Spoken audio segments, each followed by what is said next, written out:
Olá pessoal, sejam todos bem-vindos para mais uma aula de Física do nosso Pré-ENEM Legal. Eu sou o professor Hélio, sou professor de Física e vamos dar início hoje a um novo conteúdo na nossa revisão, nessa jornada que estamos fazendo até a chegada do nosso Enem.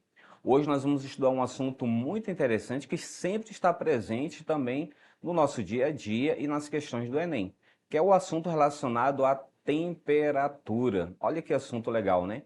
Então, o assunto de temperatura a gente pode observar no nosso dia a dia, no nosso cotidiano, e é um assunto muito cobrado também nas questões do Enem. Vamos lá então para o nosso conteúdo?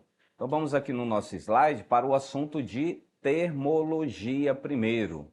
Termologia é o ramo da física que estuda o calor e os fenômenos térmicos relacionados. Você lembra que calor é energia térmica em movimento. E essa energia em movimento sempre vai fluir de um corpo de maior temperatura para um corpo de menor temperatura. Esse conceito aqui, pessoal, é muito importante você entender, viu? Então, o calor flui de um corpo de maior temperatura para um corpo de menor temperatura. Aí nós vamos ter a transferência de calor. Não esqueça desse detalhe, ok? Continuando aqui, no Sistema Internacional de Unidade, nós temos que a unidade para o calor é joules, que você vai representar pela letra J. Mas também é comum nós usarmos o cal, a caloria.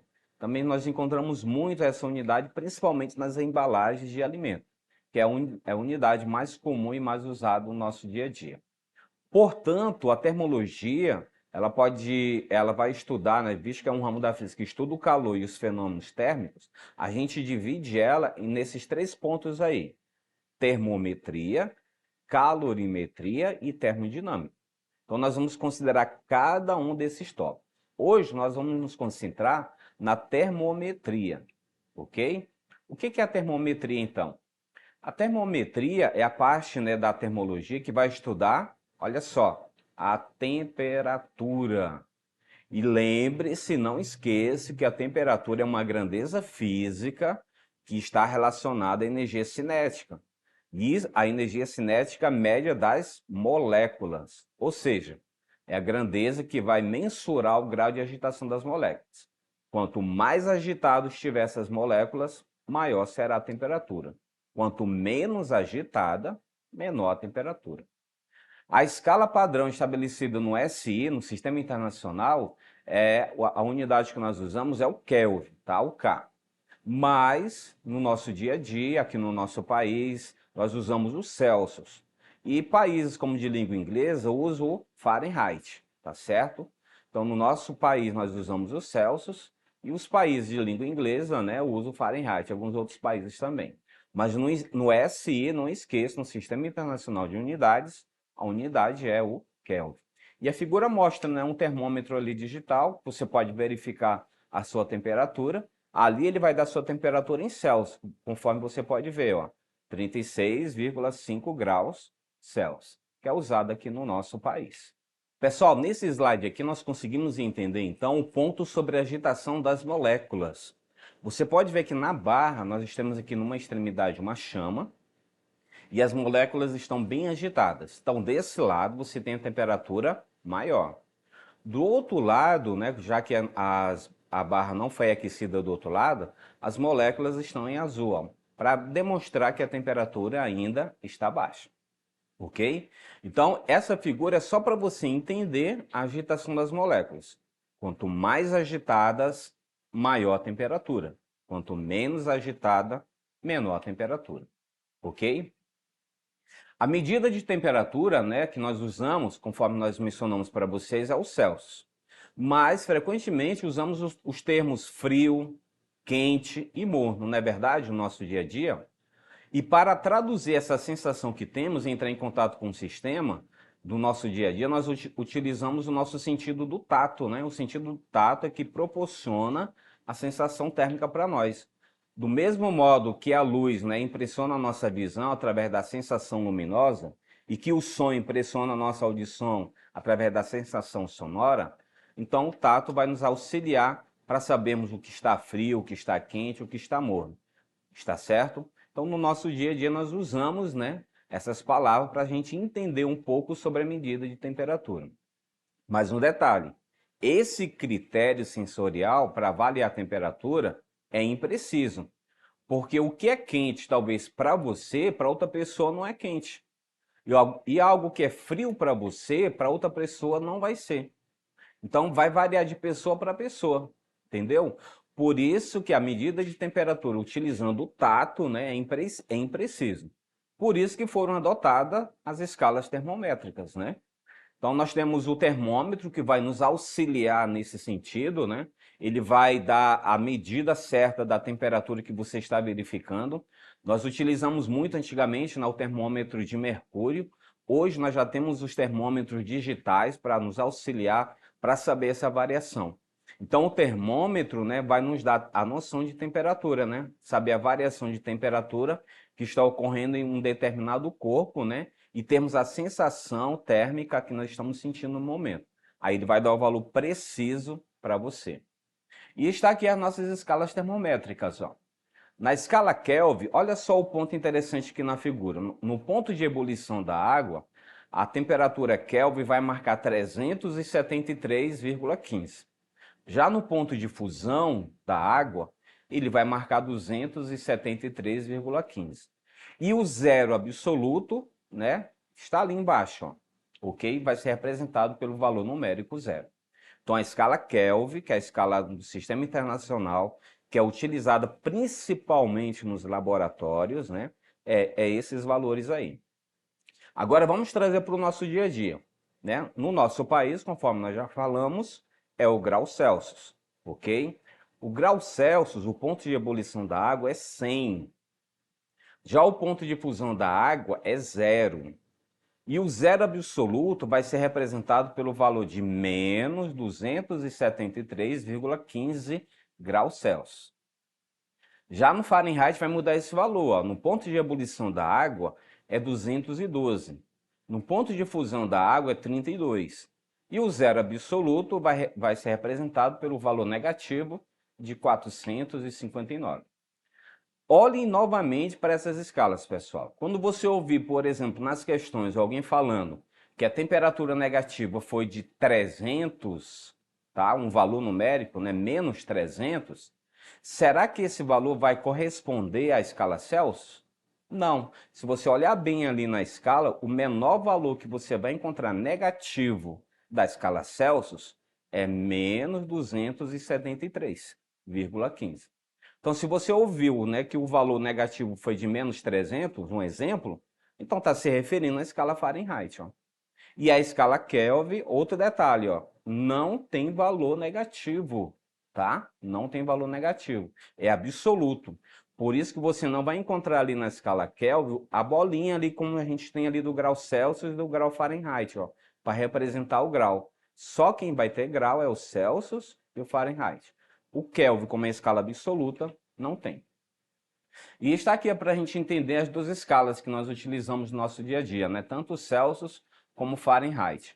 Note que ali no termômetro, a escala Celsius foi dividida em 100 partes iguais.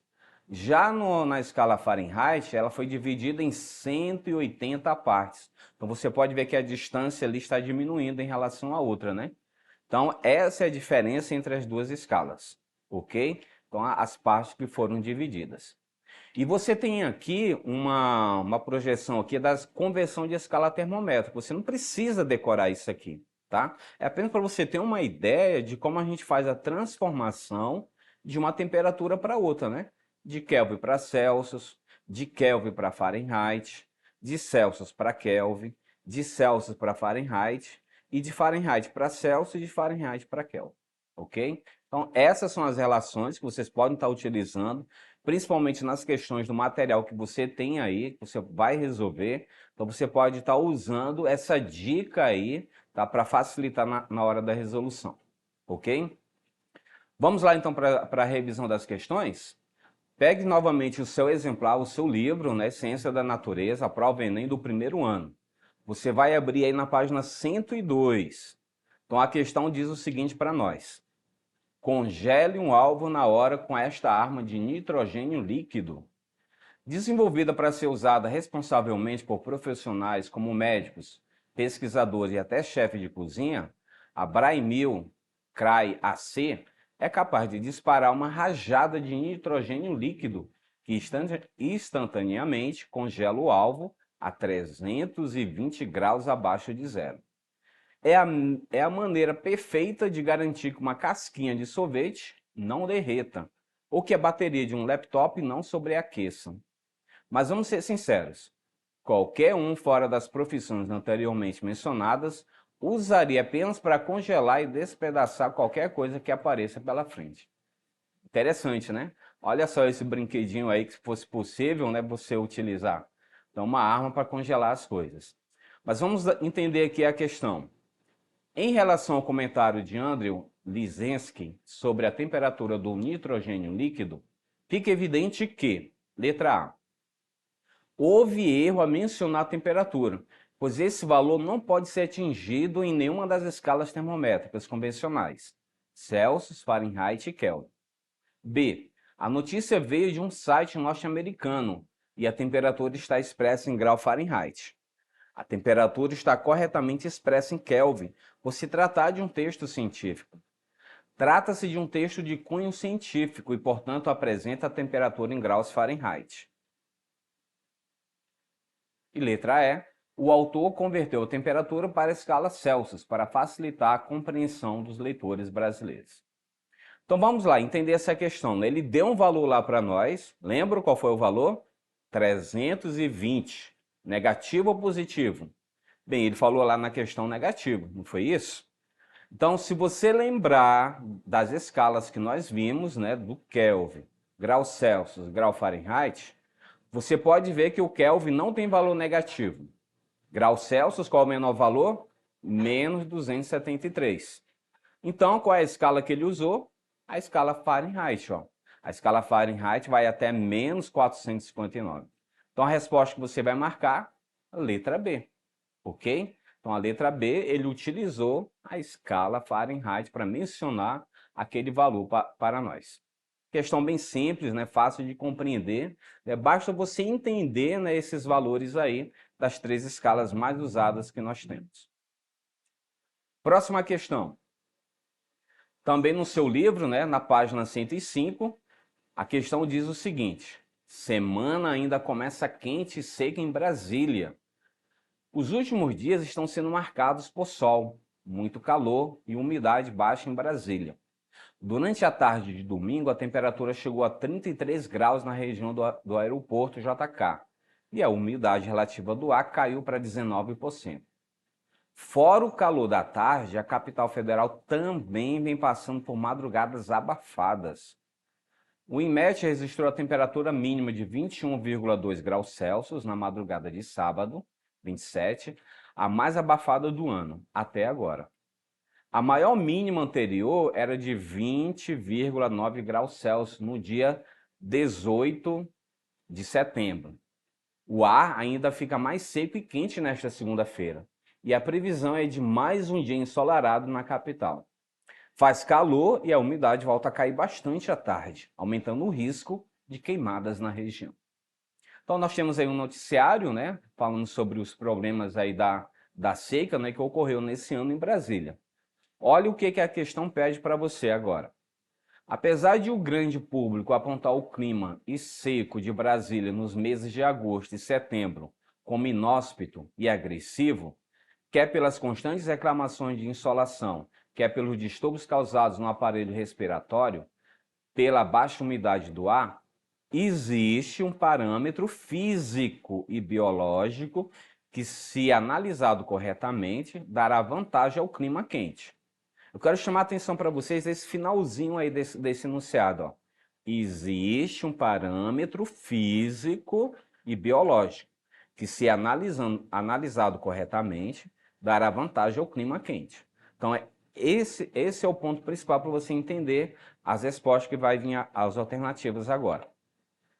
E seco em relação ao clima quente e úmido. Como que ocorre, por exemplo, em Belém do Pará, em algumas épocas do ano.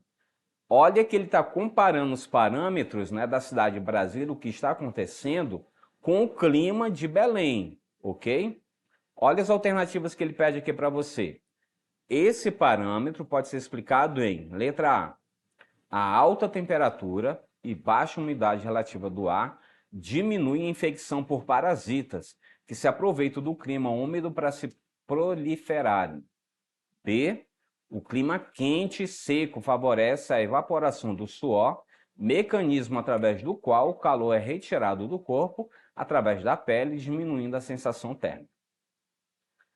Letra C. Com altas temperaturas, o corpo gasta mais energia para se manter na temperatura basal e perde líquidos, favorecendo a perda de peso. A estiagem prolongada e a baixa umidade do ar fazem eclodir diversas sementes de plantas típicas do cerrado que só se reproduzem nessas condições. E letra E, a baixa umidade relativa do ar faz com que os resíduos em forma de partículas e poeira sobre a cidade se aqueçam e subam, melhorando a qualidade do ar.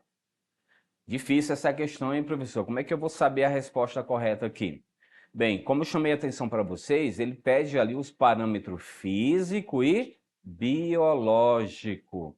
Então, você vai encontrar, né, esses dois parâmetros, se você ler com atenção, olha só a letra B novamente.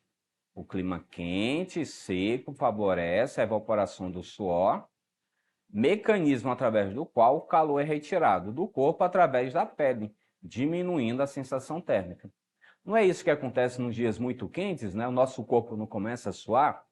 Então, o parâmetro que ele pede para você entender, relacionar, né, com o aumento da temperatura, a baixa umidade e o biológico, que é justamente a evaporação do suor, é a letra B. Então, você vai marcar aí a alternativa B, certo? O clima quente e seco vai favorecer a evaporação do suor, mecanismo através do qual o calor é retirado do corpo através da pele, diminuindo assim a sensação térmica. Ok, pessoal? Então, questão bem simples para a gente analisar, né, as alternativas, e basta apenas uma questão de leitura, né, com atenção, para você saber relacionar, né, o que foi feito ali na pergunta, ok? Pessoal, mais uma vez eu quero agradecer a atenção de todos, né, nas nossas aulas de física. Continue fazendo as suas revisões, acesse as nossas plataformas, tá? Por favor, online. Você vai encontrar essas aulas, né, gravadas, você vai encontrar os materiais adicionais e esses slides também para você estar revisando, ok? Mais uma vez quero agradecer a atenção de todos e até a nossa próxima aula.